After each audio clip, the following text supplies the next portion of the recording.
صف آرا سب حور و ملک اور غلماں خلد سجاتے ہیں، ایک دھوم ہے عرش اعظم پر مہمان خدا کے آتے ہیں۔ معراج کے دولہا میرے نبی، معراج کے دولہا پیارے نبی، ہے آج فلک روشن روشن، ہے تارے بھی جگمگ جگمگ، ہے آج فلک روشن روشن، ہے تارے بھی جگمگ جگمگ، ہے تارے بھی جگمگ جگمگ، محبوب خدا کے آتے ہیں، محبوب خدا کے آتے ہیں۔ معراج کے دولہا میرے نبی، معراج کے دولہا پیارے نبی، محبوب خدا کے آتے ہیں، محبوب خدا کے آتے ہیں۔ معراج کے دولہا میرے نبی، معراج کے دولہا پیارے نبی، معراج کے دولہا میرے نبی، معراج۔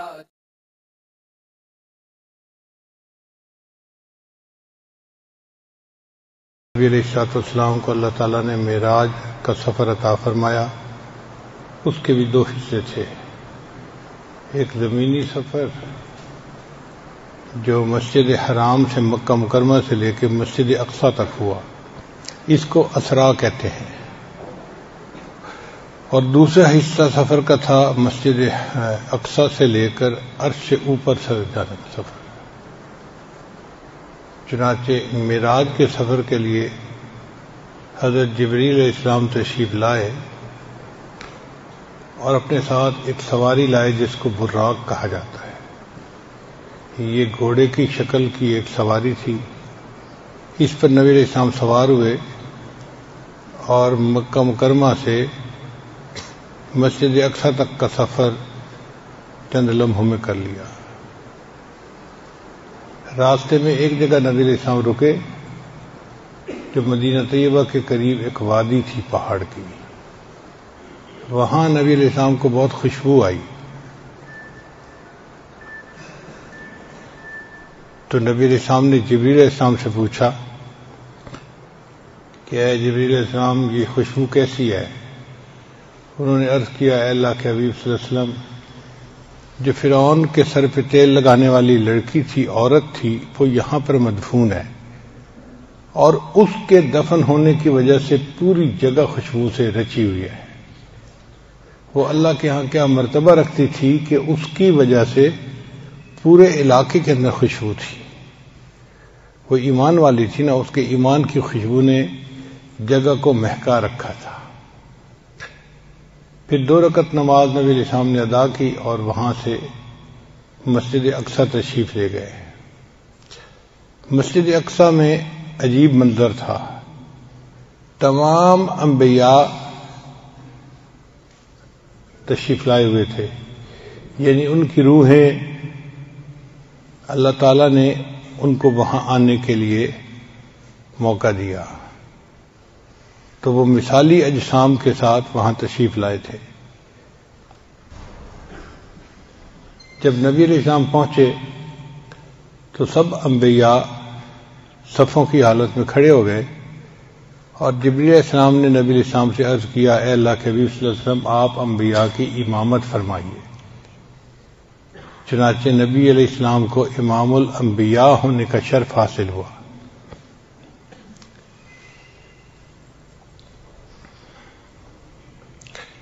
پھر اس کے بعد سفر کا دوسرا حصہ شروع ہوا۔ اس کے لیے ایک اور سواری لائی گئی جس کا نام رفرف تھا۔ یہ رفرف جو ہے یہ ایلیویٹر کی قسم کی سواری تھی۔ ایلیویٹر وہ سواری ہوتی ہے کہ جس پہ لوگ گراؤنڈ فلور سے اوپر کی منزل پہ جا سکتے ہیں، لفٹ بھی کہتے ہیں اس کو۔ ہم ایک مرتبہ دنیا کے سب سے اونچے ٹاور پہ گئے، اس کی 100 سے زیادہ منزلیں تھیں۔ اللہ کی شان دیکھیں کہ جب ہم اس کے اندر کھڑے ہوئے دروازہ بند ہو گیا اور اس سواری نے اوپر کی طرف جانا شروع کر دیا، اور چند لمحوں میں جب ہم اس سواری سے باہر نکلے تو ہم 100 سے زیادہ منزلوں کے اوپر پہنچے ہوئے تھے۔ نیچے دیکھا تو حیران تھے کہ یا اللہ اتنا اونچا سفر ہم نے چند لمحوں میں طے کر لیا۔ تو اسی طرح کی وہ سواری تھی رفرف، جس میں نبی علیہ السلام اور جبریل علیہ السلام بیٹھے، اور وہ سواری اوپر چلتی گئی حتیٰ کہ عرش کے اوپر پہنچ گئی۔ یہ خلا کا سفر تو بہت چھوٹا سفر ہے، اس کی تو کوئی حیثیت ہی نہیں ہے۔ وہ سواری تو خلا سے بھی اوپر، آپ دیکھیے کہ عرش تک، اللہ کے عرش تک اس نبی علیہ السلام کو لے گئی۔ ایک جگہ ایسی آئی کہ جہاں جبریل علیہ السلام نے اللہ تعالیٰ کی خدمت میں عرض کیا، اے اللہ کے حبیب صلی اللہ علیہ وسلم، یہاں سے آگے میں نہیں جا سکتا، اگر میں اس سے آگے جاؤں گا تو میرے پر بھی جل جائیں گے۔ یعنی اللہ تعالیٰ کا نور اتنا زیادہ ہے کہ اس نور کی وجہ سے میرے پر جل جائیں گے۔ تو اس سے آگے پھر نبی اللہ کے محبوب صلی اللہ علیہ وسلم اکیلے تشریف لے گئے، اور کہاں تک گئے؟ اللہ کے اتنا قریب، ثم دنا فتدلى فكان قاب قوسين او ادنى، سدرۃ المنتہا سے بھی اوپر۔ سدرہ کہتے ہیں بیری کو عربی زبان میں، منتہا آخری بیری۔ یہ ایک نور کی بیری ہے، ایک نور ہے جو بیری کی طرح بندے کو نظر آتا ہے، اور یہ اللہ تعالیٰ کے عرش سے اوپر ہے۔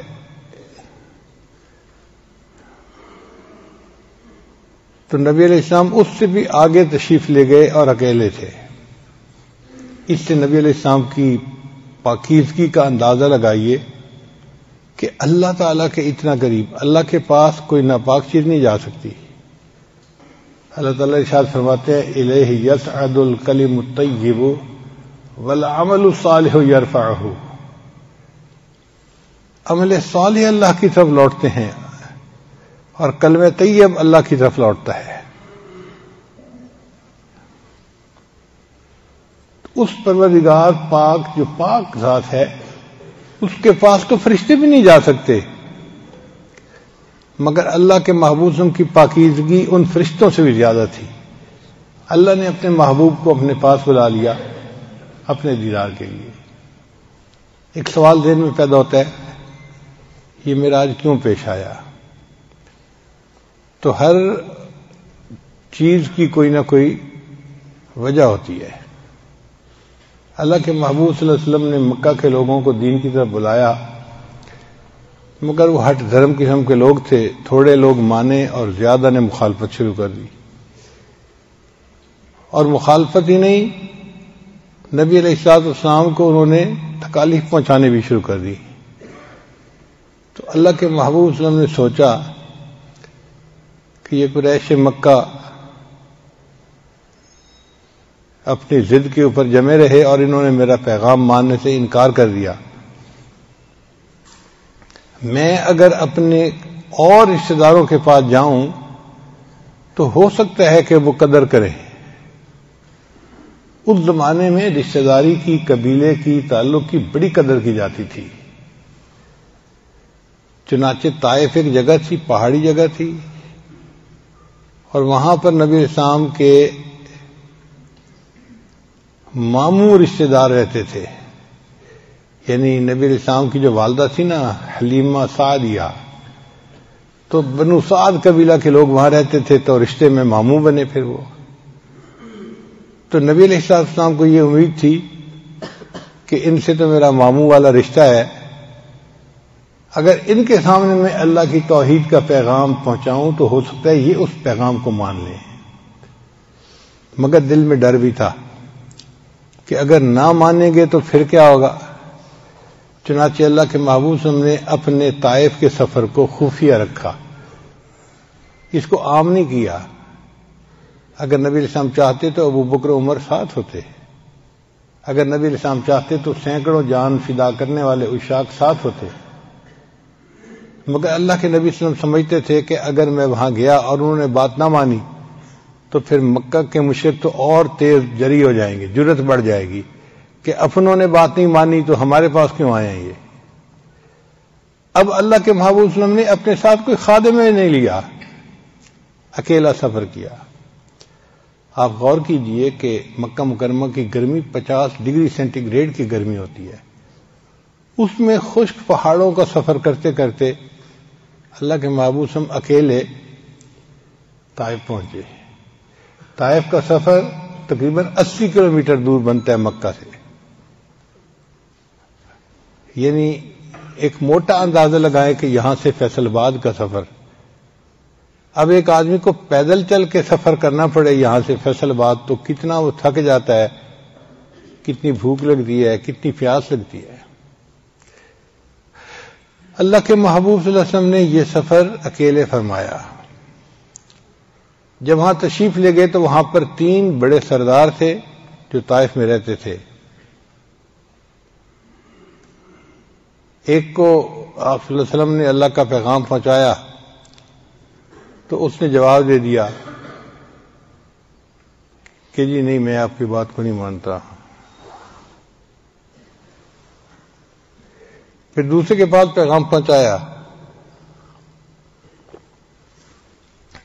اس نے کہا جی کہ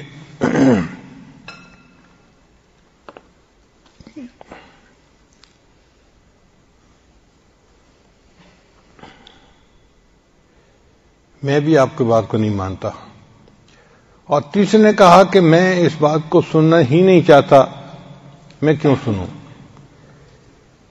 یعنی تینوں نے ایک طرح سے انکار کر دیا، لیکن چونکہ رشتہ داری کا ایک تعلق تھا تو اس کا لحاظ کرتے ہوئے انہوں نے یہ کہا کہ جی آپ آئے تو ہیں یہاں، لیکن آپ اس شہر میں رہ نہیں سکتے،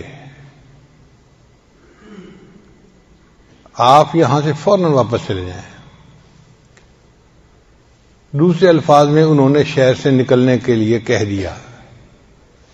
اب ایک بندہ جو 80 کلومیٹر کا سفر کر کے آیا ہو اور اس کو بیٹھنے بھی نہ دیا جائے، آرام بھی نہ کرنے دیا جائے، اور کہہ دیا جائے جی کہ آپ واپس جائیں، تو سوچیں کتنی مشقت ہوتی ہے اس کے اوپر۔ پھر یہیں تک نہیں، ان سرداروں نے لڑکوں کو کہہ دیا کہ یہ دیوانہ قسم کا بندہ ہے جو ہمارے بتوں کو برا کہتا ہے، تو اس کو شہر سے باہر نکالو، یعنی لڑکے پیچھے لگا دیے۔ اب وہ لڑکے جو تھے ان کے ہاتھ میں پتھر تھے اور وہ پتھر مارتے تھے نبی علیہ السلام کو۔ اتنے انہوں نے پتھر مارے کہ محبوب صلی اللہ علیہ وسلم کو جو جوتا مبارک تھا نا، نالین مبارک، وہ خون سے بھر گیا تھا۔ اور عربوں میں تو مہمان نوازی مشہور تھی۔ ایک بندہ 80 کلومیٹر کا سفر پیدل طے کر کے آیا ہے، انہوں نے روٹی پانی بھی نہیں پوچھا، اور اسی بھوک کی حالت میں، تھکاوٹ کی حالت میں نبی علیہ السلام کو شہر سے باہر جانا پڑا، اور اوپر جو انہوں نے ہیوملٹی کی وہ اس کے علاوہ تھی۔ اپنی طرف سے تو انہوں نے بے عزت کر کے نکال دیا۔ جب نبی علیہ السلام شہر سے باہر آ کر بیٹھے تو اللہ کے حبیب صلی اللہ علیہ وسلم کا دل بہت مغموم تھا۔ نبی علیہ السلام نے اس وقت ایک دعا مانگی، اللہم الیک اشکو ضعف قوتی وقلت حیلتی وہوانی علی الناس۔ اے اللہ، میں اپنی قوت کی کمزوری کی اور اسباب کی قلت کی اور لوگوں کے سامنے اپنے کمزور ہونے کا شکوہ آپ کے سامنے عرض کرتا ہوں۔ انت ارحم الراحمین، اے اللہ آپ سب رحم کرنے والوں سے زیادہ رحم کرنے والے ہیں۔ الی من تکلنی الی عدو یتجہمنی، اے اللہ آپ مجھے دشمن کے سپرد کرتے ہیں جو میرے اوپر تو شروع ہوتا ہے، غصہ کرتا ہے۔ او الی قریب ملکتہ امری، یا کسی قریب کو کہ اس کے حوالے آپ نے میرے امر کو کر دیا۔ ان لم تکن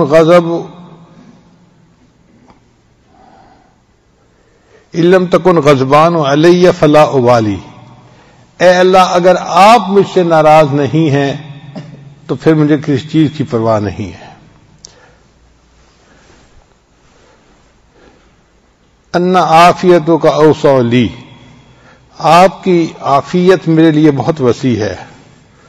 اعوذ بنور وجہک الذی اشرقت لہ الظلمات، اے اللہ میں آپ کے چہرے کے اس نور کے طفیل مانگتا ہوں جس سے کہ دنیا کی ظلمتیں ختم ہو گئیں، وصلح علیہ امر الدنیا والآخرہ، اور دنیا اور آخرت کے سب کام اس سے سنور گئے، کہ آپ کا غصہ میرے اوپر ہو یا آپ مجھ سے ناراض ہوں۔ لکل اتبا حتی تردا، اللہ آپ کو اس وقت تک منانا ضروری ہے جب تک کہ آپ راضی نہیں ہو جاتے۔ آپ ذرا اندازہ لگائیے اس دعا کے الفاظ کا کہ محبوب صلی اللہ علیہ وسلم نے کتنی عاجزی کے ساتھ اللہ کے سامنے فریاد عرض کی، لا حول ولا قوت الا بک، اللہ آپ کے سوا کوئی قوت نہیں۔ تو آپ صلی اللہ علیہ وسلم ایک جگہ پر بیٹھے، تھکے ہوئے تھے اور بہت مغموم تھے۔ قریب انگوروں کا ایک باغ تھا، ایک آدمی تھا، اس کا نام تھا اداس، وہ وہاں مزدوری کرتا تھا مگر آیا ہوا کسی اور علاقے کا تھا۔ جیسے اس شہر میں بہت سارے لوگ مزدوری کرنے والے ہوتے ہیں، کوئی فیصل آباد سے آتا ہے، کوئی سندھ سے آتا ہے، کوئی بنو سے آتا ہے، کوئی اور شہروں سے آتا ہے، تو وہ دور سے آیا ہوا تھا۔ اس نے جب دیکھا کہ ایک آدمی ہے جو آئے ہیں اور تھکے ہوئے ہیں اور بیٹھ گئے ہیں، تو اس کو خیال آیا کہ بھئی میں ان کو کچھ کھانا پینا تو دوں۔ تو اس نے اپنے باغ کے مالک سے پوچھا، تو مہمان نوازی تو ان کی فطرت میں تھی۔ وہ اگرچہ باغ کا مالک کافر تھا، شیبہ کا اور ان کا باغ تھا، اس نے اجازت دے دی۔ چنانچہ اداس کچھ انگور لے کے نبی اسلام کی خدمت میں آیا اور اس نے آ کر انگور پیش کیے، پانی دیا۔ نبی علیہ السلام نے انگور کھائے، پانی پیا تو طبیعت کچھ بحال ہوئی۔ تو نبی علیہ السلام نے اس سے تعارف پوچھا، بھئی تم کہاں سے ہو؟ اس نے کہا جی میں تو نینوا کا رہنے والا ہوں اور وہاں سے یہاں آیا ہوں اپنی مزدوری کے لیے۔ تو نبی علیہ السلام نے فرمایا، اچھا آپ یونس علیہ السلام کے علاقے کے رہنے والے ہیں؟ وہ نام سن کر حیران ہو گیا کہ جی آپ ان کو کیسے جانتے ہیں؟ چونکہ یونس علیہ السلام اس علاقے میں پیغمبر گزرے تھے اور ان کے نام کو کوئی باہر کی دنیا کا بندہ جانتا ہی نہیں تھا۔ تو نبی علیہ السلام کی زبان سے یہ لفظ سن کے وہ بڑا حیران ہوا۔ تو نبی صاحب نے فرمایا کہ وہ میرے بھائی تھے، وہ بھی اللہ کے نبی تھے اور میں بھی اللہ کا نبی ہوں، اور اللہ ہی نے مجھے اس کے بارے میں بتایا ہے۔ تو اس کے دل میں نا ایمان کا نور پیدا ہو گیا کہ یہ بندہ جو پیغمبر علیہ السلام کی بات کر رہا ہے، یہ بندہ عام بندہ نہیں ہے، یہ واقعی اللہ کا ہے۔ تو بہرحال پھر اس کے بعد 2 فرشتے آئے۔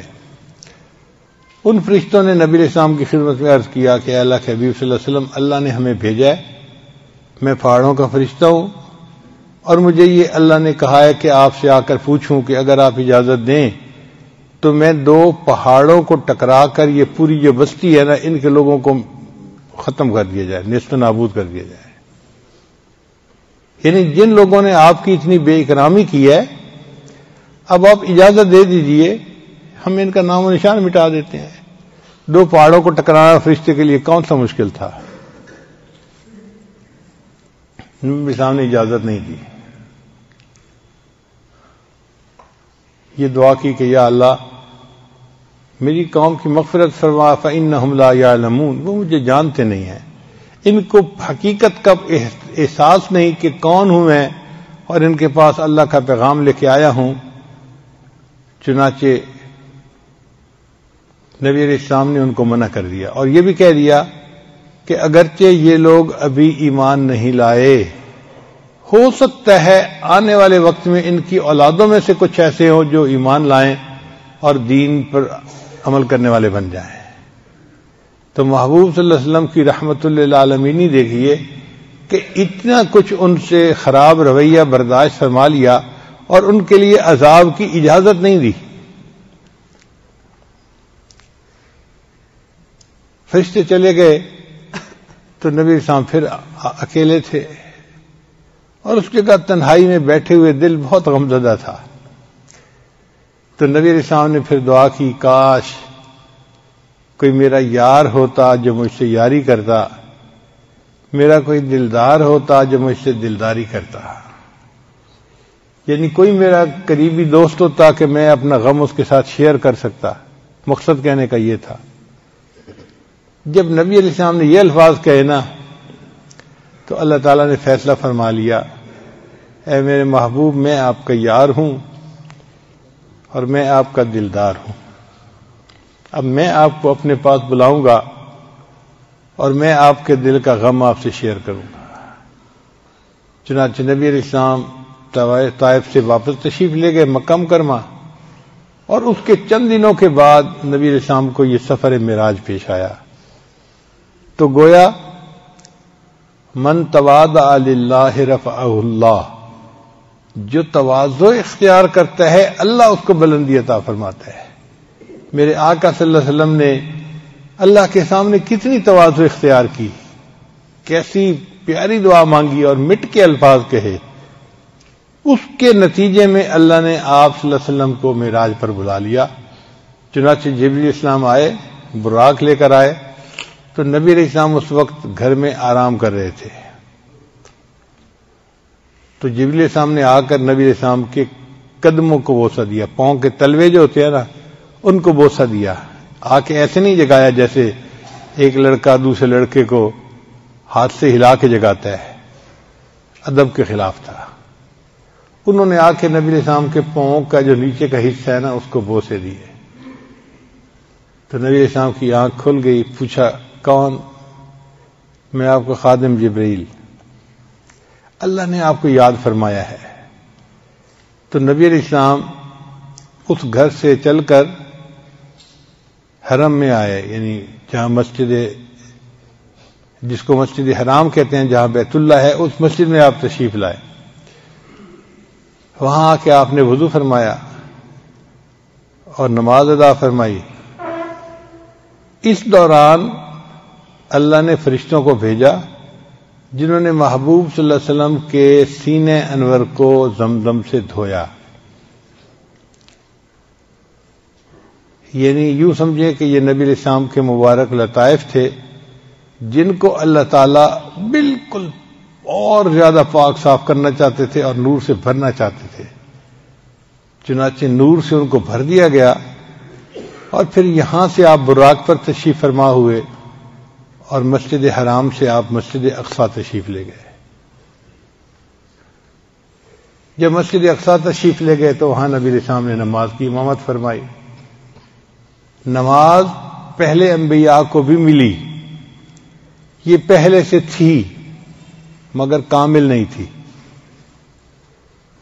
بعض انبیاء کو رکوع اور قیام ملا، اسی کو نماز کہتے تھے، اس لیے ان کے بارے میں اللہ فرماتے ہیں وَرْكَعُوا مَعَ الرَّاكِعِينَ، رکوع کرنے والوں کے ساتھ تم بھی رکوع کرو، کیونکہ رکوع کرنا ایک بڑی یعنی عبادت کا حصہ سمجھا جاتا تھا۔ پھر اللہ نے اپنے محبوب صلی اللہ علیہ وسلم کو رکوع سے آگے سجدے کی بھی نعمت عطا فرمائی۔ اس وقت تک اتحیات نہیں تھی نماز میں، یوں سمجھیں کہ سجدہ کر کے سلام پھیر دیتے تھے، یہ نماز تھی اس وقت کی۔ تو نبی علیہ السلام نے امامت فرمائی، سب انبیاء نے ان کے پیچھے نماز پڑھی، اور نبی علیہ السلام معراج پر تشریف لے گئے وہاں سے۔ پھر آپ نے رف رف پر سواری کی، اور رف رف سواری جو تھی وہ آپ کو لے کر آسمانوں کی طرف گئی، سیدھا اوپر کی طرف گئی، ایسے مقام پر گئی کہ ایک جگہ پر جا کر جبریل السلام بھی اس سواری سے اتر گئے کہ اللہ کے حبیب صلی اللہ علیہ وسلم میں اس سے آگے نہیں جا سکتا ورنہ میرے پر نور کی شدت کی وجہ سے جل جائیں گے۔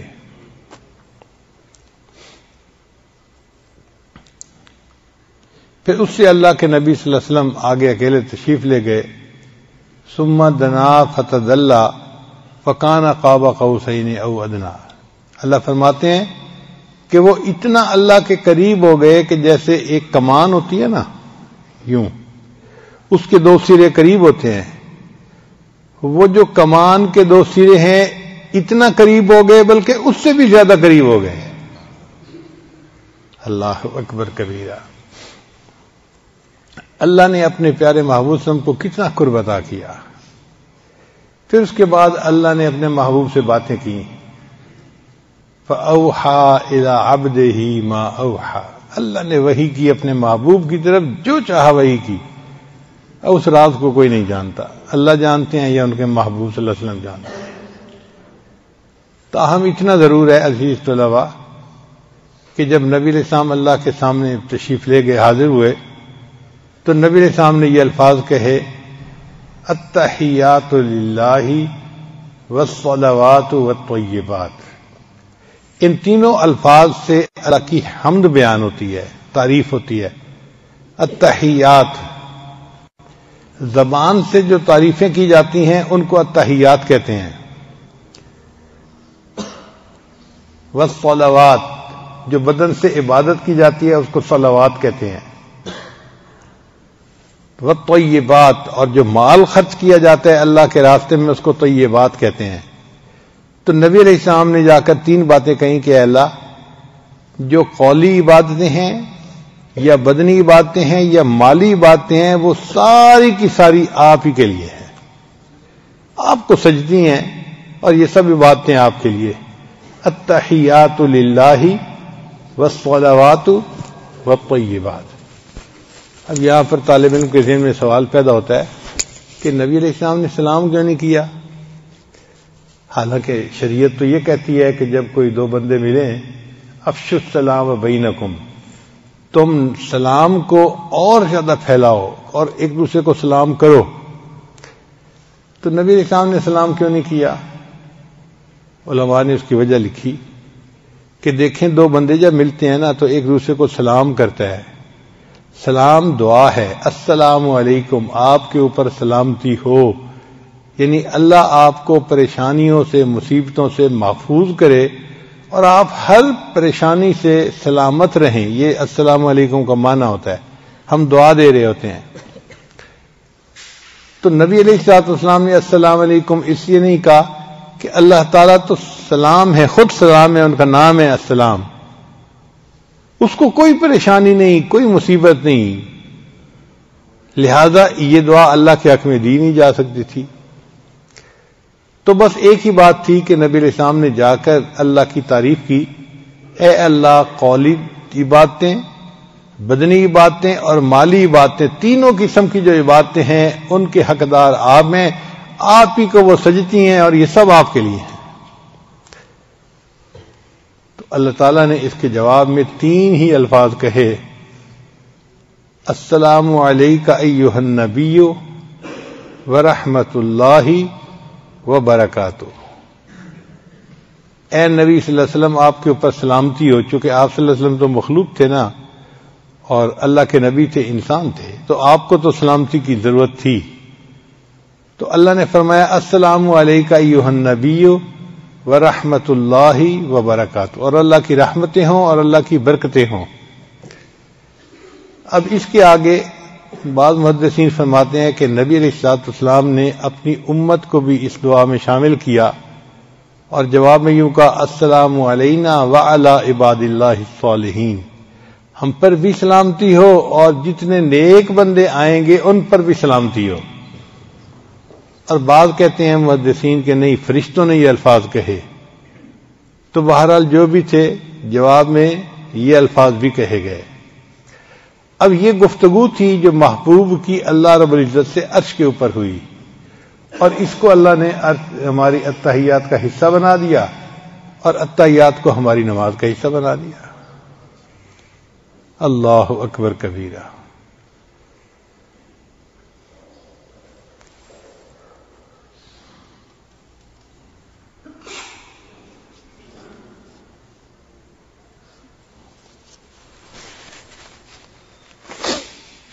طالب علم کے ذہن میں سوال پیدا ہوتا ہے کہ یہ معراج کیوں پیش آیا؟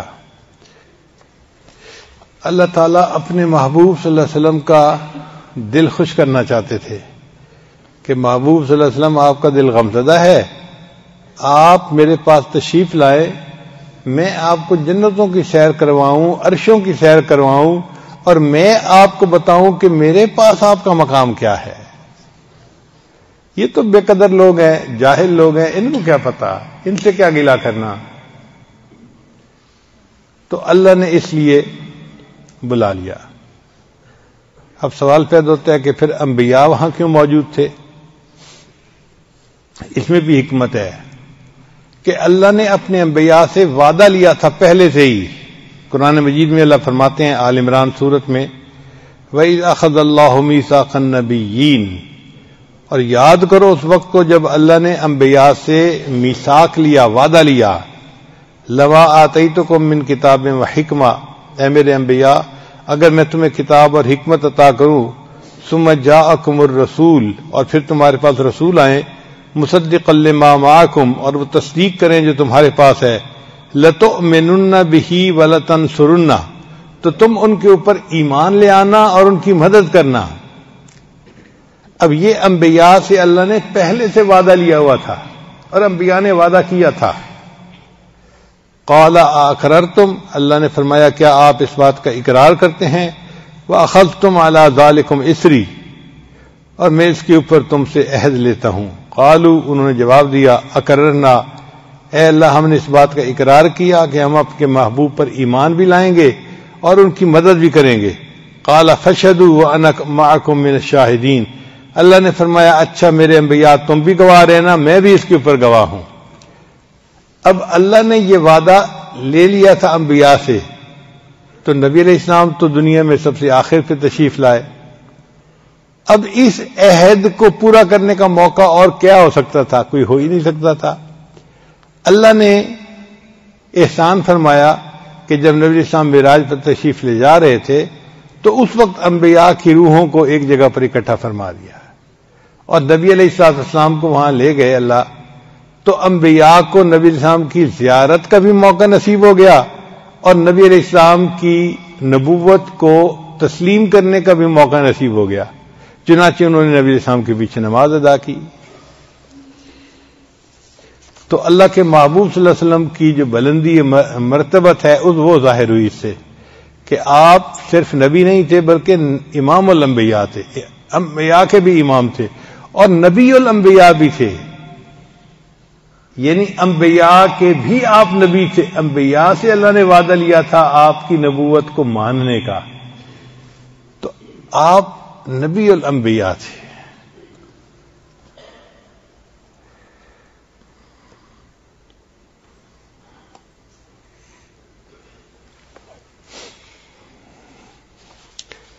عزیز طلباء، ایک مثال پہ ذرا غور کرنا۔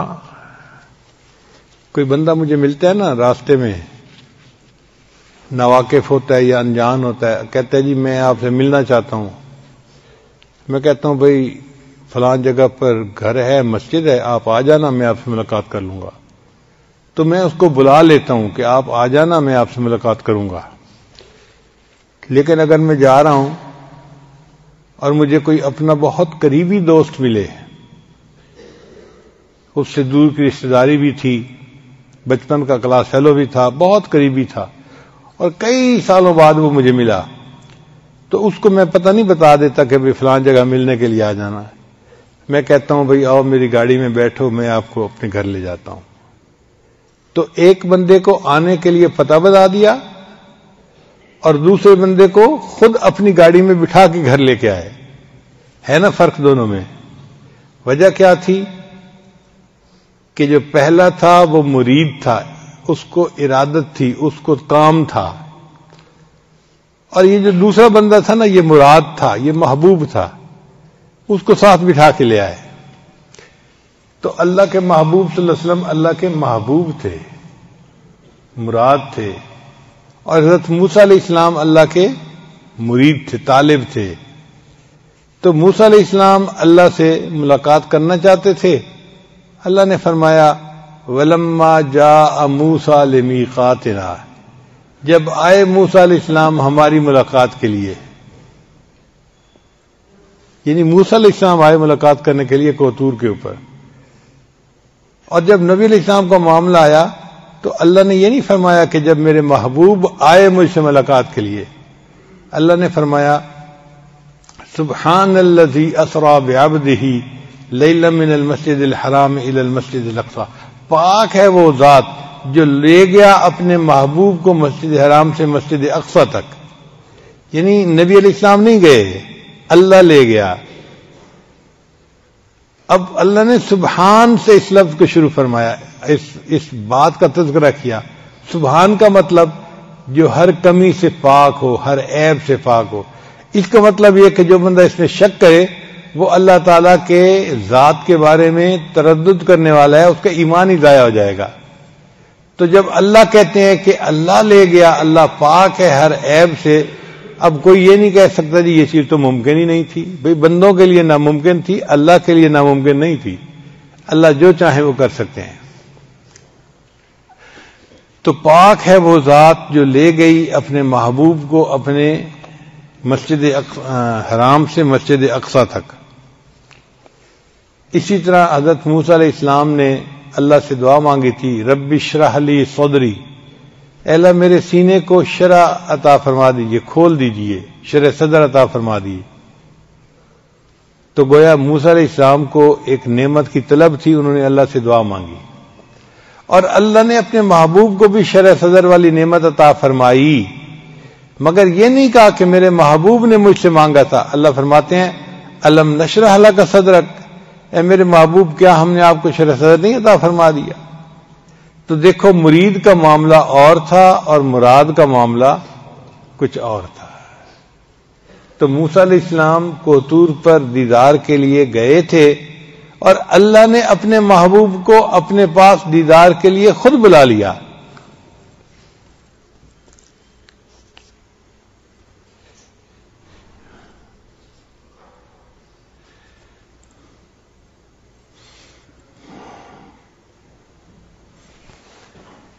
چنانچہ کچھ لوگ ایسے بھی ہیں کہ جو کہتے ہیں جی کہ نبی علیہ السلام کو جسمانی معراج نصیب نہیں ہوا،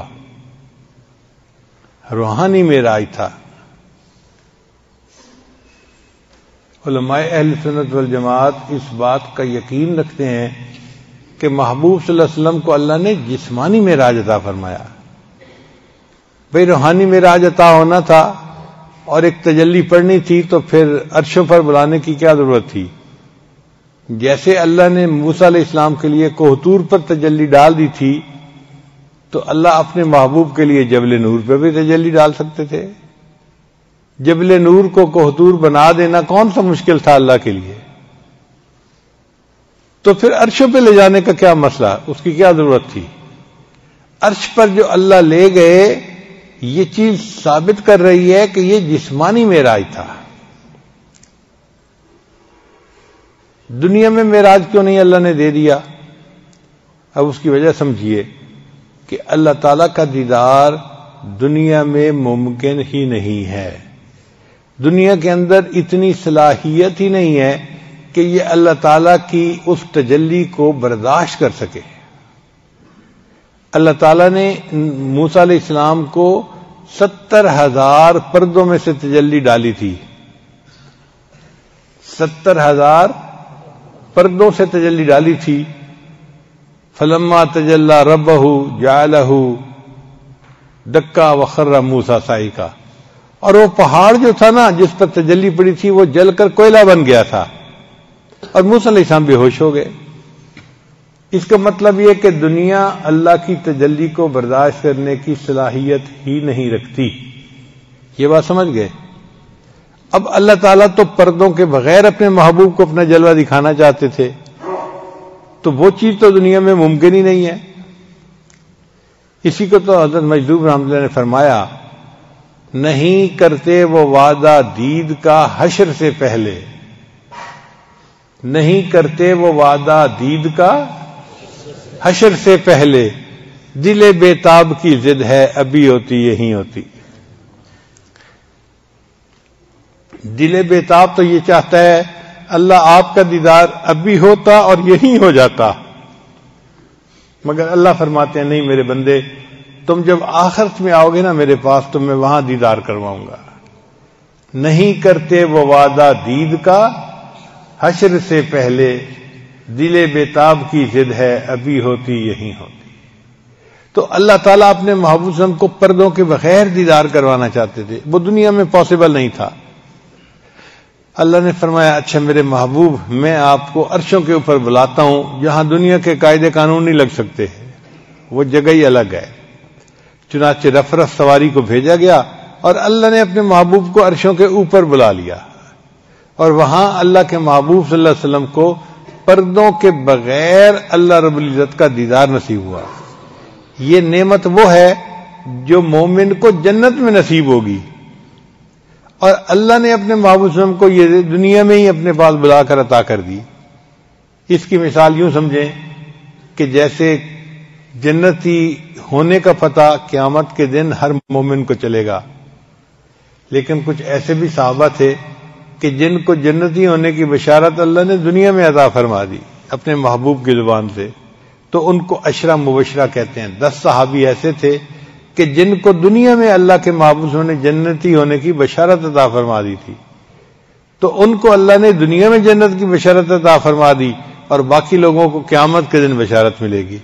اسی طرح باقی لوگوں کو قیامت کے دن اللہ کا دیدار ہوگا، باقی انبیاء کو بھی قیامت کے دن اللہ کا دیدار ہوگا، اور اپنے محبوب کو اللہ نے دنیا کی زندگی میں اپنے پاس بلا کر اپنا دیدار عطا فرما دیا۔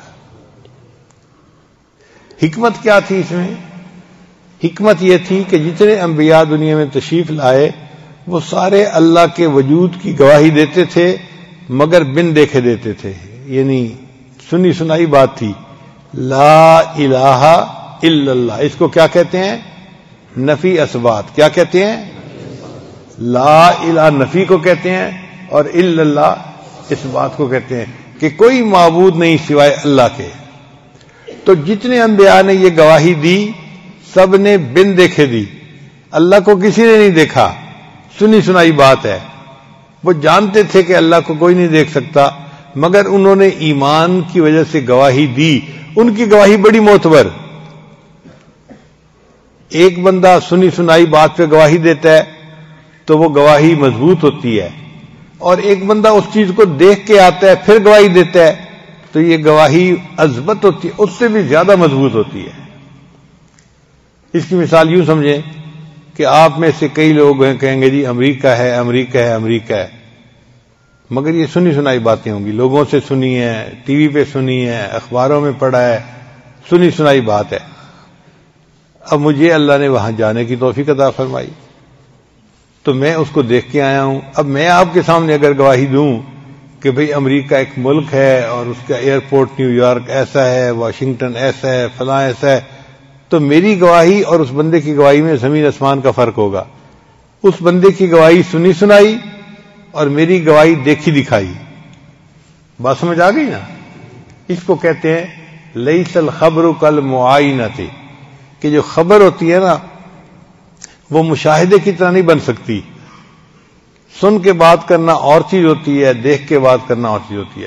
تو باقی سب انبیاء کا جو ایمان تھا وہ خبر کا تھا، اور میرے آقا صلی اللہ علیہ وسلم کا جو ایمان تھا وہ معائنے کا اور مشاہدے کا ایمان تھا۔ تو محبوب صلی اللہ علیہ وسلم کی بلندی درجات کا پتہ چلتا ہے کہ دنیا میں اللہ نے محبوب کو وہ نعمت عطا فرمائی جو باقی انبیاء کو بھی آخرت میں جا کر ملے گی۔ تو محبوب صلی اللہ علیہ وسلم کی فضیلت ثابت ہو گئی۔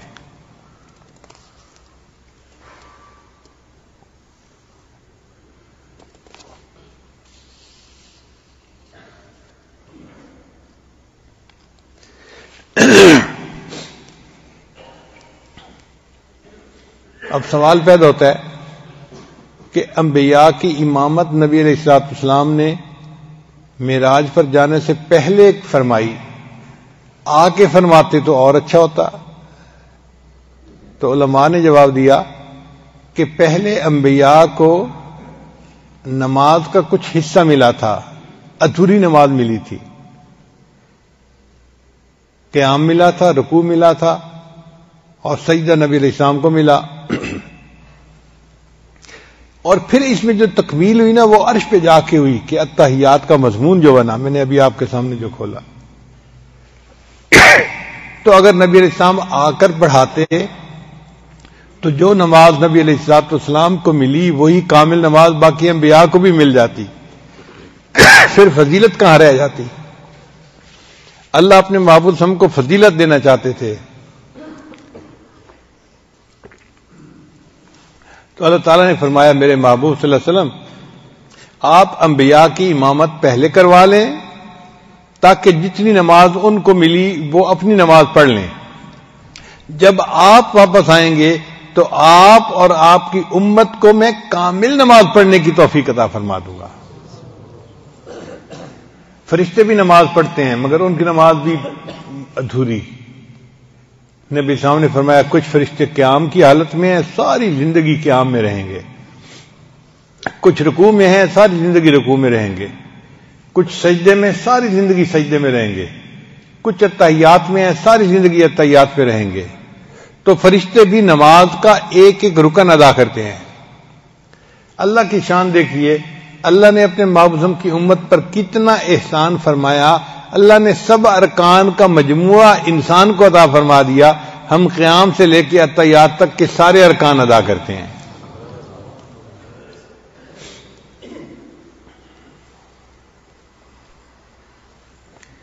جب نبی علیہ السلام اللہ سے ملاقات کے بعد اللہ سے ملاقات کر کے آنے لگے تو اللہ تعالیٰ نے فرمایا میرے محبوب صلی اللہ علیہ وسلم میں آپ کو ایک تحفہ دیتا ہوں. نبی صاحب بڑے خوش ہوئے. بھئی کوئی محبوب کسی کو گھر بلائے اور تحفہ دے تو خوشی کی بات ہے نا. وہ تحفہ کیا تھا؟ اللہ نے فرمایا آپ کی امت روزانہ 50 مرتبہ نماز پڑھے گی. تو نبی علیہ السلام بڑے خوش ہو گئے. اے اللہ کے حبیب صلی اللہ علیہ وسلم میری امت 50 نمازیں پڑھے گی، میں ان کو پیغام پہنچا دوں گا.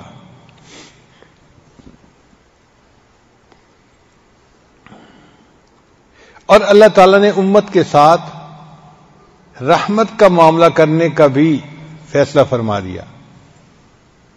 شاعر کہتا ہے جو یاد مصطفیٰ سے دل کو بہلایا نہیں کرتے حقیقت میں وہ لطف زندگی پایا نہیں کرتے. جو یاد مصطفیٰ سے دل کو بہلایا نہیں کرتے حقیقت میں وہ لطف زندگی پایا نہیں کرتے. محمد عرش پر پہنچے تو خود خالق نے فرمایا یہ اپنا گھر ہے اپنے گھر میں شرمایا نہیں کرتے.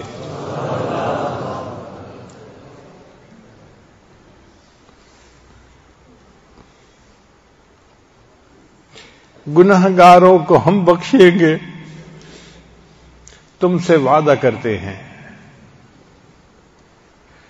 گناہگاروں کو ہم بخشیں گے تم سے وعدہ کرتے ہیں. محمد ہم کبھی جھوٹی قسم کھایا نہیں کرتے. اللہ نے فرمایا میرے محبوب صلی اللہ علیہ وسلم ہم کبھی جھوٹی قسم نہیں کھاتے. اور میں قسم اٹھا کر کہتا ہوں کہ آپ کے امت کے گناہگاروں کی میں بخشش کر دوں گا.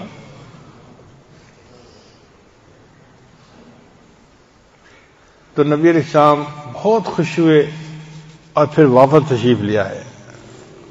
جب واپس تشریف لے آئے تو ایک آسمان پر حضرت موسیٰ علیہ السلام انتظار میں بیٹھے ہوئے تھے. ملاقات ہوئی تو موسیٰ علیہ السلام نے پوچھا اے اللہ کے حبیب صلی اللہ علیہ وسلم اللہ نے آپ کو کوئی تحفہ دیا؟ تو نبی صاحب نے بتایا کہ میری امت کو 50 نمازیں ملی. انہوں نے عرض کیا اے اللہ کے حبیب صلی اللہ علیہ وسلم میری امت پر صرف 2 نمازیں فرض تھیں. موسیٰ علیہ السلام کے زمانے میں 2 نمازیں فرض تھیں اور میرے امتیوں پر یہ 2 نمازیں پڑھنا بھی مشکل تھا. 50 نمازیں تو بہت زیادہ ہیں. آپ اللہ کی بارگاہ میں جا کر عرض کریں کہ اللہ تعالیٰ ان میں تخفیف کر دیں، ہلکا کر دیں، ڈسکاؤنٹ دے دیں. چنانچہ نبی علیہ السلام واپس اللہ تعالیٰ کی طرف عروج کر کے گئے. عرض کیا تو اللہ تعالیٰ نے 5 نمازیں کم کر دی، 50 کو 45 کر دیا. پھر موسیٰ علیہ السلام نے کہا اے اللہ کے رسول یہ بھی زیادہ ہیں. تو نبی علیہ السلام پھر اللہ کے حضور پیش ہوئے اور کم کرنے کے لیے عرض کی، درخواست کی. اللہ نے 40 کر دی. ہر دفعہ 5 نمازیں کم ہوتے ہوتے ہوتے ہوتے بالآخر نبی علیہ السلام جب تشریف لے گئے نا 9ویں دفعہ تو اللہ نے فرمایا میرے محبوب آپ کی امت 5 نمازیں پڑھے گی مگر میں ان کو 50 نمازوں کا ثواب عطا فرماؤں گا. من جاء بالحسنۃ فلہ عشر امثالھا. جو ایک نیکی لائے گا میں 10 گناہ عطا کروں گا. تو امت 5 نمازیں پڑھے گی، روزانہ 50 نمازیں پڑھنے کا ثواب ملوں گا. تو نبی علیہ السلام بہت خوش ہو گئے. پھر نبی علیہ السلام نے فرمایا کہ بھئی اب میرا دل نہیں چاہتا اور اللہ کے حضور جا کے کم کرنے کی ریکویسٹ کرنے کا. میری امت 5 نمازیں تو پڑھے گی صحیح. اچھا، کئی ایسے بھی نوجوان ہوتے ہیں جو کہتے ہیں کہ اللہ تعالیٰ کے محبوب ایک دفعہ اور چلے جاتے تو یہ 5 بھی نہ رہتی. بیوقوف لوگ. اس کی مثال ایسے ہے کہ جیسے ایک چھوٹا بچہ کسی نوجوان کو کہے کہ تمہارا جو نکاح ہوا ہے نا تمہاری پسندیدہ لڑکی کے ساتھ، آج تم اگر مسجد میں نہ آتے نا تو نکاح نہ ہوتا. تو آگے سے کیا جواب دے گا؟ کہے گا بے وقوف تو ہے بچہ، تجھے کیا پتا، میں نے تو اتنی دعاؤں کے بعد یہ وقت اللہ سے مانگا تھا، شکر ہے کہ میرا نکاح ہو گیا. ایسے ہی ہوتا ہے نا. تو بھائی شکر ہے کہ اللہ نے ہمیں نماز عطا فرمائی اور اس نماز کے ذریعے ہمیں اللہ سے ہم کلامی کا شرف حاصل ہو گیا. اگر نماز نہ ہوتی تو کوئی دوسری عبادت نہیں تھی کہ جس عبادت میں اللہ کا جلوہ انسان کو حاصل ہو سکتا. یہ نماز ہی ہے. تو یہ تو شکر ہے اللہ کا کہ اللہ تعالیٰ نے ہمیں نماز کی نعمت عطا فرمائی. یہ تو تحفہ ہے ہمارے لیے. اب ایک سوال اور پیدا ہوتا ہے کہ کیا موسیٰ علیہ السلام ہمارے آقا صلی اللہ علیہ وسلم سے زیادہ ذہین تھے کہ نبی علیہ السلام کو 50 نمازوں کا تحفہ ملا تو نبی علیہ السلام خوشی خوشی آ رہے ہیں جی 50 نمازوں کا تحفہ مل گیا. حضرت موسیٰ علیہ السلام نے کہا کہ نہیں، ان کو کم کروا لیجئے، امت کے لیے بوجھ ہوگا. تو علماء نے جواب دیا ہے کہ نہیں، ہمارے آقا صلی اللہ علیہ وسلم موسیٰ علیہ السلام سے زیادہ ذہین تھے، مگر فرق یہ تھا کہ ہمارے آقا صلی اللہ علیہ وسلم نے اللہ کا دیدار کیا تھا اور ان کے اوپر مشاہدے کی کیفیت تھی. مشاہدے کی کیفیت میں جو عاشق ہوتا ہے نا اس کو سمجھ نہیں لگتی وہ کیا کر رہا ہے. اور اس کی دلیل سورہ یوسف سے ملتی ہے. مصر کی عورتوں نے یوسف علیہ السلام کا دیدار کیا تھا، وَقَطَّعْنَ أَيْدِيَهُنَّ، اور انہوں نے اس کو دیکھ کے اتنی یعنی وہ حواس باختہ ہو گئی کہ ان کو پتہ ہی نہیں چلا، انہوں نے اپنی انگلیوں کو کاٹ لیا تھا. تو جب دیدار ہوتا ہے تو عاشق کا یہ حال ہوتا ہے، اسے سمجھ نہیں لگتی اپنی. تو محبوب صلی اللہ علیہ وسلم نے تو دیدار اللہ کا کیا تھا. اس مشاہدے کی کیفیت تھی نبی علیہ السلام کے اوپر. اس میں اگر بالفرض اللہ تعالیٰ 500 نمازوں کا تحفہ دیتے تو نبی علیہ السلام اس پر بھی ہاں کر دیتے. 50 نمازیں تو کوئی بات ہی نہیں تھی. موسیٰ علیہ السلام اس مشاہدے کی کیفیت میں نہیں تھے. جب انہوں نے سنا 50 نمازیں تو انہوں نے کہا اے اللہ کے حبیب سے اس کو کم کروا لیجئے. چنانچہ اللہ تعالیٰ نے کم کرتے کرتے 5 رکھیں، باقی معاف کر دیں. اب ایک سوال اور پیدا ہوتا ہے کہ اللہ تعالیٰ نے اگر 5 رکھنی تھی باقی معاف کرنی تھی تو پھر ایک ہی دفعہ 45 معاف کر کے 5 رکھ لیتے، ختم مسئلہ. یہ تو عجیب سی بات ہے کہ ہر دفعہ 5 کرتے کرتے 45 معاف کر دی، 5 رہ گئی. تو علماء نے لکھا اس میں بھی حکمت ہے. کیا حکمت ہے؟ اگر اللہ کے حبیب ایک دفعہ اوپر تشریف لے جاتے اور 5 بن جاتی، باقی معاف ہو جاتی، تو اعتراض کرنے والے اعتراض کرتے کہ جی اللہ نے ان کو ایک دفعہ اوپر عروج عطا کیا، بس وہ 1 ٹائم تھا. اللہ نے فرمایا نہیں، یہ 1 ٹائم عروج نہیں ہے. جتنی بار میرے محبوب چاہیں گے اتنی بار یہ میرے پاس اوپر آ سکیں گے. یہ ایک دفعہ کی بات نہیں ہے. چنانچہ نبی علیہ السلام نے 100 مرتبہ اوپر جانے کا 9 دفعہ اوپر جانے کا ارادہ کیا اور آپ صلی اللہ علیہ وسلم کو 9 مرتبہ یہ معراج حاصل ہوا. ہر دفعہ 5 کرتے کرتے بالآخر 5 رہ گئیں، 45 معاف ہو گئیں. اب ایک سوال اور پیدا ہوتا ہے کہ نبی علیہ السلام نے مسجد اقصی میں تو 1,24,000 انبیاء کی امامت فرمائی، تو ان میں حضرت موسیٰ علیہ السلام ہی کیوں راستے میں انتظار میں تھے؟ حضرت آدم علیہ السلام ہوتے، حضرت ابراہیم علیہ السلام ہوتے، کوئی اور پیغمبر ہوتے، موسیٰ علیہ السلام ہی کیوں بیٹھے ہوئے تھے؟ علماء نے اس کا بھی جواب دیا۔ علماء نے کہا کہ وجہ یہ تھی کہ موسیٰ علیہ السلام اللہ کے ہم کلامی کرتے تھے، اور جب ہم کلامی کی جاتی ہے نا تو پھر بندے کا ملاقات کو دل چاہتا ہے۔ اس لیے موسیٰ علیہ السلام نے اللہ کو عرض کیا تھا، رب ارنی انظر الیک، اے اللہ میں آپ کو دیکھنا چاہتا ہوں۔ اللہ نے فرما دیا، لن ترانی، تو مجھے دنیا میں نہیں دیکھ سکتا۔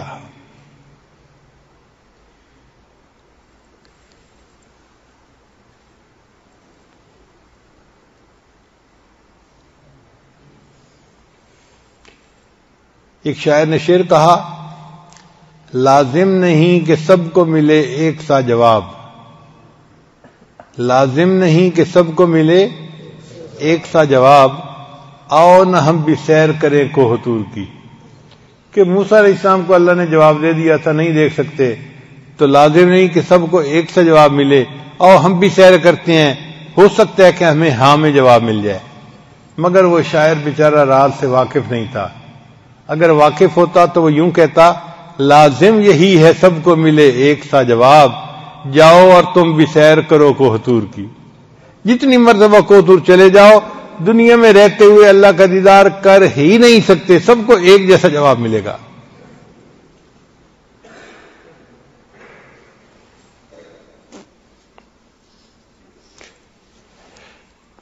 تو حضرت موسیٰ علیہ السلام کو اللہ تعالیٰ نے دیدار سے انکار فرما دیا، مگر موسیٰ علیہ السلام کے دل میں تڑپ تو تھی نا، اللہ کو دیکھنے کی چاہت تو تھی، عاشق تو تھے نا۔ اب جب موسیٰ علیہ السلام کو پتہ چلا کہ اللہ نے اپنے محبوب صلی اللہ علیہ وسلم کو اپنے پاس عرش پہ بلایا ہے اور محبوب کو اللہ اپنا دیدار کروائیں گے، تو موسیٰ علیہ السلام نے سوچا میں تو اللہ کا دیدار نہ کر سکا، چلو میں عرش پہ جا کے راستے میں آسمان پہ بیٹھ جاتا ہوں، جب نبی علیہ السلام اللہ کا دیدار کر کے آئیں گے تو میں ان کا سب سے پہلے دیدار کروں گا۔ میں دیدار نہیں کر سکا تو جو کر کے آ رہے ہیں میں ان کا ہی دیدار سب سے پہلے کر لوں گا۔ یہ ایسے ہی ہے کہ ہمارے حضرت رحمۃ اللہ فرمایا کرتے تھے کہ شروع میں حج کا مجھے بڑا شوق ہوتا تھا، لیکن وسائل نہیں تھے تو میں حج پہ جا نہیں سکتا تھا۔ اب وہ جو حج کا جذبہ تھا نا وہ مجھے چین سے بیٹھنے نہیں دیتا تھا، تو حضرت فرماتے ہیں کہ پھر میں کیا کرتا تھا کہ جو لوگ حج کر کے آتے تھے نا میں جا کے ان کو دیکھا کرتا تھا، ان سے ملا کرتا تھا، اور دل میں کہا کرتا تھا اللہ میں تو حج پہ نہیں جا سکا، جو حج کر کے تیرا گھر دیکھ کے آئے ہیں میں ان کو تو دیکھ سکتا ہوں نا، میں ان کو دیکھ رہا ہوں۔ تو جس طرح ہمارے حضرت حج کر کے آنے والوں کو دیکھ کے دل کی حسرت مٹا لیتے تھے، حضرت موسیٰ علیہ السلام نے بھی یہی کیا، اللہ مجھے تو آپ نے انکار فرما دیا تھا نہیں دیکھ سکتے، اب اپنے محبوب کو دیدار کے لیے بلایا ہے، جو آپ کا دیدار کر کے آئیں گے میں کم از کم ان کا تو دیدار کر لوں گا۔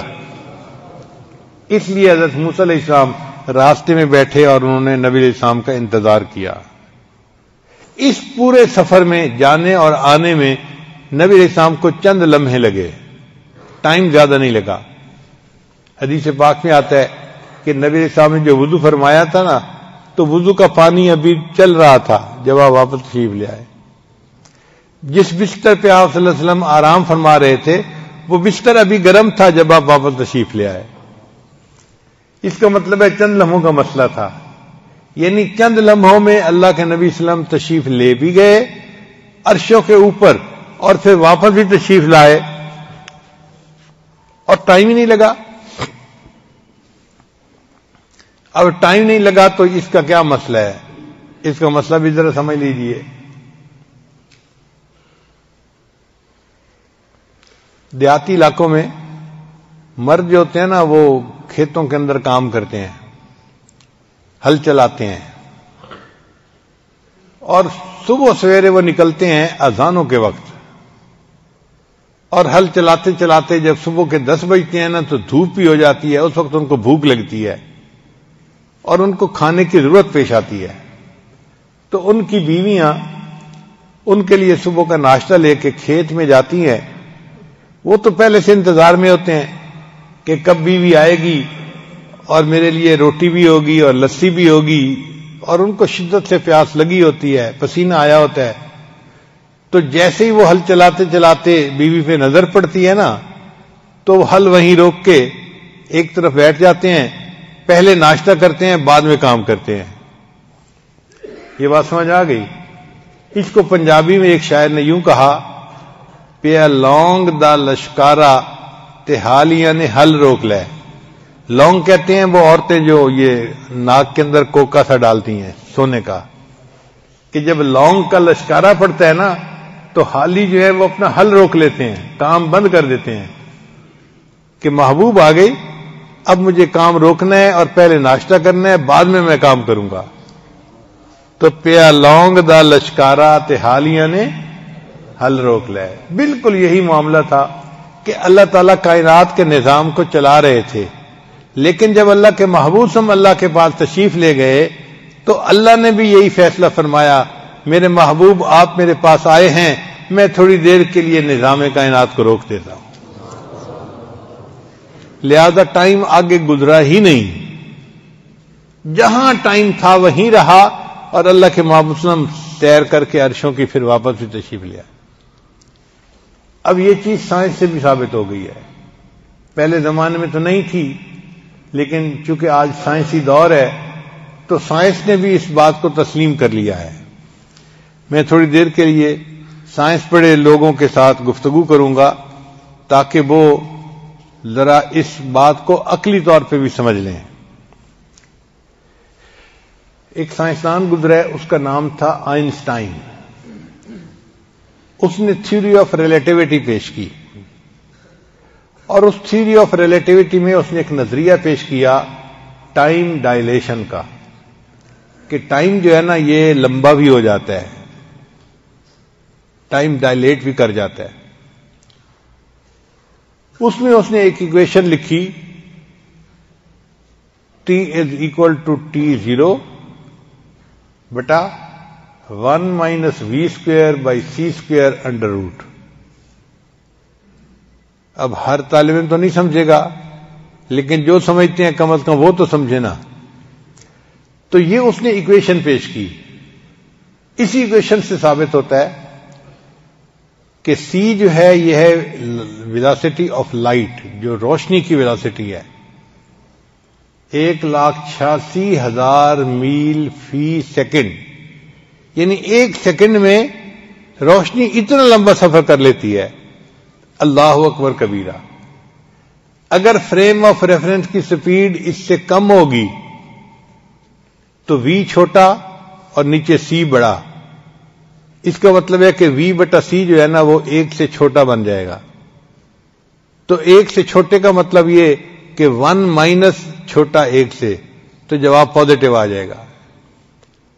تو نتیجہ یہ نکلا کہ اگر فریم آف ریفرنس کی سپیڈ ویلاسٹی آف لائٹ سے کم ہے تو پھر مستقبل آتا رہتا ہے، یعنی ٹائم آگے بڑھتا رہتا ہے، پازیٹو جواب آ گیا نا۔ اور اگر v اور c برابر ہو جائیں تو v/c برابر 1 ہو گیا، تو 1 - 1 کتنا بنا؟ 0۔ اور اگر کسی چیز کے نیچے 0 ہو تو اس کا جواب انفینٹی ہوتا ہے۔ تقسیم کیا جائے نا کسی چیز کو 0 سے تو جواب کیا ہوتا ہے؟ انفینٹی۔ اس کا مطلب یہ کہ اگر فریم آف ریفرنس کی سپیڈ ویلاسٹی آف لائٹ کے برابر ہو جائے تو جواب انفینٹی آئے گا، ٹائم رک جائے گا، ہمیشہ وہی ٹائم رہے گا۔ اور اگر v جو ہے وہ c سے بڑھ جائے تو v بڑا ہے c چھوٹا ہے، اس کا مطلب یہ کہ اس کا جو جواب آئے گا v/c کا وہ 1 سے زیادہ ہوگا۔ اب 1 - 1 سے زیادہ کوئی چیز ہو تو جواب نیگیٹو آ جائے گا۔ نیگیٹو کا مطلب یہ کہ اگر فریم آف ریفرنس کی سپیڈ ویلاسٹی آف لائٹ سے زیادہ ہو جائے گی تو پھر ماضی آنا شروع ہو جائے گا۔ یہ ماضی کیسے آئے گا؟ آپ دیکھتے ہیں کرکٹ کے جو ہے نا جب گیم ہو رہی ہوتی ہے تو ایک لڑکا شاٹ کھیلتا ہے اور بڑی اچھی شاٹ ہوتی ہے، تو اس شاٹ کو پھر ٹی وی والے ری پلے کر کے دکھا دیتے ہیں۔ آپ دوبارہ پھر اسی شاٹ کو کھیلتے ہوئے دیکھتے ہیں، وہ تو کھیل چکا، مگر انہوں نے اس کو ریپلے کر کے دکھا دیا۔ تو اگر ویلاسٹی آف لائٹ سے فریم آف ریفرنس کی سپیڈ زیادہ ہو جائے تو انسان کی زندگی میں مستقبل کی بجائے ماضی آنا شروع ہو جائے گا، یعنی جو وہ اعمال کر چکا ہے وہ سارے ریپلے ہونا شروع ہو جائیں گے۔ یہی قیامت کے دن ہوگا کہ اللہ تعالیٰ بعض لوگوں کو اپنے سامنے کھڑا کریں گے اور ان کی زندگی کے کچھ لمحات کو، کچھ واقعات کو، کچھ گناہوں کو ریپلے کر کے دکھائیں گے، میرے بندے دیکھ تو نے یہ کیا۔ وہ اپنی آنکھوں سے دیکھے گا کہ ہاں میں یہ کر رہا تھا اور اللہ مجھے دکھا رہے ہیں۔ اس کا مطلب یہ کہ ٹائم میں مستقبل بھی آ سکتا ہے اور حال بھی رہ سکتا ہے اور ماضی بھی آ سکتا ہے۔ اگر سائنس اس چیز کو ثابت کر رہی ہے تو ہوا کیا تھا، جب اللہ نے اپنے محبوب کو معراج کے لیے بلایا تو اس وقت جو فریم آف ریفرنس کی سپیڈ تھی اللہ نے اس کو سپیڈ آف لائٹ کے برابر کر دیا، تو ٹائم اپنی جگہ پر رک گیا۔ چنانچہ نبی علیہ السلام گئے، اللہ سے ملاقات کر کے، عرشوں کی جنت کی سیر کر کے جب واپس آئے تو ٹائم جہاں رکا تھا وہیں کا وہیں موجود تھا۔ تو یہ چیز آج سائنس بھی ثابت کرتی ہے۔ چنانچہ عقل پرست لوگ بھی آج معراج کا انکار نہیں کر سکتے۔ اب ایک سوال اور پیدا ہوتا ہے کہ اللہ نے جو 5 نمازیں امت کے اوپر رکھی اس میں کیا حکمت تھی؟ تو علماء نے جواب دیا کہ 5 بنیادی نعمتیں ہیں جو اللہ نے ہر انسان کو عطا کی ہوئی ہیں: روٹی، کپڑا، مکان، بیوی اور سواری۔ یہ کتنی نعمتیں بنی؟ 5 نعمتیں: روٹی، کپڑا، مکان، بیوی اور سواری۔ اور قرآن مجید میں اللہ تعالیٰ بنی اسرائیل والوں کو فرماتے ہیں وَجَعَلَكُمْ مُلُوكًا، اے بنی اسرائیل والو ہم نے تو تمہیں بادشاہ بنایا۔ تو مفسرین نے لکھا ہے جس بندے کو 5 نعمتیں مل جائیں وہ بادشاہوں جیسی زندگی گزارتا ہے۔ روٹی، کپڑا، مکان، بیوی اور سواری، جس بندے کو یہ 5 نعمتیں مل جائیں اس کی زندگی شاہانہ زندگی ہوتی ہے۔ اور یہ نعمتیں آج کے دور میں تو اکثر لوگوں کو حاصل ہیں۔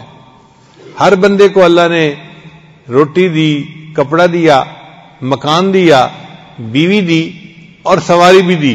یہ الگ بات کہ کسی کو گاڑی ملی، کسی کو موٹر سائیکل ملا، سواری تو ملی ہے نا۔ پہلے زمانے میں کسی کو اونٹ ملتا تھا، کسی کو گھوڑا، کسی کو گدھا، سواری کہلاتی تھی۔ آج کے دور میں بھی سواری ملی ہے، کون سی؟ گاڑی کی ہو یا سائیکل موٹر کی ہو، سواری تو اللہ نے دی ہوئی ہے نا۔ تو جس بندے کو یہ 5 نعمتیں مل جائیں اللہ نے اپنی ساری نعمتیں گویا اس کو عطا فرما دی، وہ خوش نصیب انسان ہے، وہ بادشاہوں کی زندگی گزارنے والا بندہ ہے۔ تو اللہ نے 5 نمازیں اس لیے فرض کی، میرے بندو تم 5 نمازیں پڑھو گے تو گویا یہ جو زندگی کی 5 بنیادی نعمتیں ہیں تم ان کا شکر ادا کرنے والے بن جاؤ گے، میں تمہیں اپنے شکر گزار بندوں میں شامل کر لوں گا۔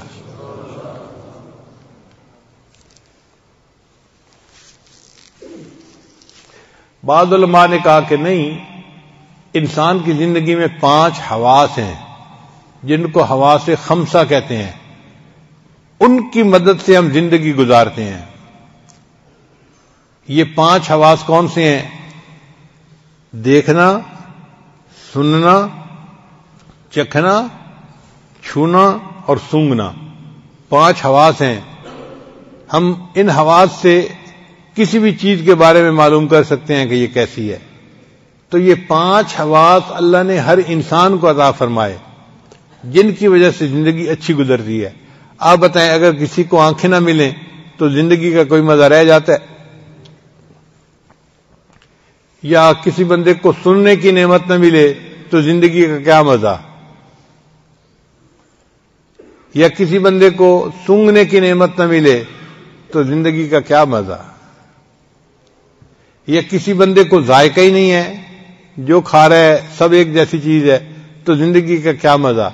تو زندگی کا مزہ ان 5 حواس کے ساتھ آتا ہے۔ بات سمجھ آ گئی؟ اللہ نے فرمایا میرے بندو جو 5 نمازیں ادا کرے گا وہ گویا ان تمام حواس کی نعمتوں کا شکر ادا کرنے والا ہے، میں اس کو اپنے شکر گزار بندوں میں شامل کر لوں گا۔ بعض علماء نے ایک جواب اور دیا، وہ کہتے ہیں کہ 5 مصیبتیں ایسی ہیں جن میں سے ہر بندے کو گزرنا پڑے گا: موت، قبر، حشر، میزان اور پل صراط۔ ان مراحل میں سے ہر بندے کو گزرنا پڑے گا۔ کوئی ایسا نہیں کہ جو کہے کہ نہیں مجھے فلاں مرحلے میں سے نہیں گزرنا پڑے گا۔ بات سمجھ گئے نا؟ موت، قبر، حشر، میزان اور پل صراط۔ اللہ نے 5 نمازیں فرض فرمائیں، میرے بندو اگر تم 5 نمازیں پابندی سے پڑھو گے میں تمہیں ان 5 مراحل میں آسانی کے ساتھ پار کر دوں گا۔ اس لیے اللہ نے 5 نمازیں فرض فرمائی۔ اب ایک سوال اور پیدا ہوتا ہے کہ نماز میں رکعتیں ہیں 2، 3 اور 4، تو 2، 3 اور 4 رکعتیں کیوں ہیں؟ علماء نے جواب دیا، اللہ نے فرشتوں کو پیدا کیا، اولی اجنحۃ مثنی و ثلاث و رباع، اللہ نے ان فرشتوں کے پر بنائے 2، 3 اور 4، بعض فرشتوں کے 2 پر، بعض کے 3 پر اور بعض کے 4 پر بنائے۔ اللہ نے امت کو نماز کی 2، 3 اور 4 رکعتیں عطا فرمائیں۔ میرے بندو فرشتے پرواز کرتے ہیں تو وہ عرشوں تک پہنچ جاتے ہیں، تمہیں میں نماز کی رکعتیں دے رہا ہوں، تم نماز پڑھو گے میں تمہیں روحانی پرواز عطا فرما دوں گا۔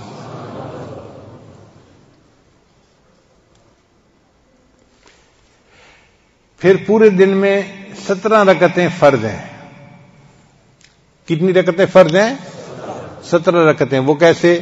2 رکعت فرض ہے فجر کی، اور 4 رکعت فرض ہے ظہر کی، 4 اور 2 6، اور 4 رکعت فرض ہے عصر کی، تو کتنے ہو گئے؟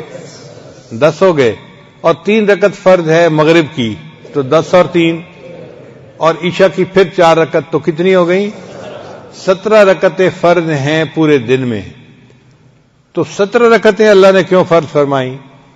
علماء نے جواب دیا کہ اللہ تعالیٰ نے معراج کی رات اپنے محبوب کو 17 چیزوں کی سیر کروائی تھی۔ ایک 7 جہنم کے حصے تھے، لہا 7 ابواب، قرآن مجید میں ہے کہ جہنم کے 7 دروازے ہوں گے، ہر حصے کا الگ دروازہ ہوگا، ہر سٹوری کا الگ دروازہ ہوگا۔ تو جہنم کے کتنے حصے ہوئے؟ 7۔ اور اللہ نے جنتیں 8 بنائی ہیں۔ جنت کے دروازے کتنے ہیں؟ 8 ہیں، جہنم سے زیادہ، اس لیے کہ جس طرف زیادہ جانا ہو لوگوں نے وہاں کا دروازہ بڑا اور زیادہ رکھوایا جاتے ہیں۔ اللہ کا ارادہ یہی تھا، میں نے اپنے زیادہ بندوں کو جہنم میں نہیں ڈالنا، زیادہ بندوں کو کہاں بھیجنا ہے؟ تو اللہ نے جنتیں کتنی بنائیں؟ 8 بنائیں، اور جہنم کے درجے کتنے بنائے؟ یعنی شروع سے اللہ کا ارادہ رحمت کا تھا کہ میں نے اپنے بندوں کو زیادہ ادھر بھیجنا ہے، تو اللہ نے 8 جنتیں بنائیں اور جہنم کے دروازے 7 بنائے۔ تو 8 اور 7 کتنے ہو گئے؟ 15، اور ایک عرش اور ایک کرسی، تو کتنے بن گئے؟ اللہ نے اپنے محبوب کو معراج کی رات 17 چیزوں کی سیر عطا فرمائی، اور مومنوں کو اللہ نے 17 رکعتیں عطا فرمائی۔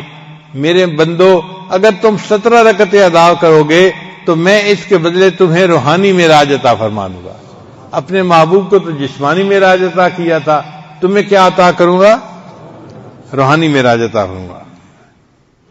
اس لیے یہ نماز جو ہے نا، الصلاۃ معراج المومن، نماز مومن کی معراج ہے۔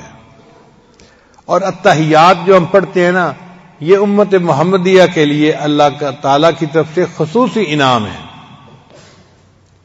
اس لیے اللہ کے نبی صلی اللہ علیہ وسلم فرمایا کرتے تھے، قرۃ عینی فی الصلاۃ، میری آنکھوں کی ٹھنڈک نماز میں ہے، یعنی نماز پڑھنے سے میری آنکھیں ٹھنڈی ہو جاتی ہیں، میرا دل خوش ہو جاتا ہے۔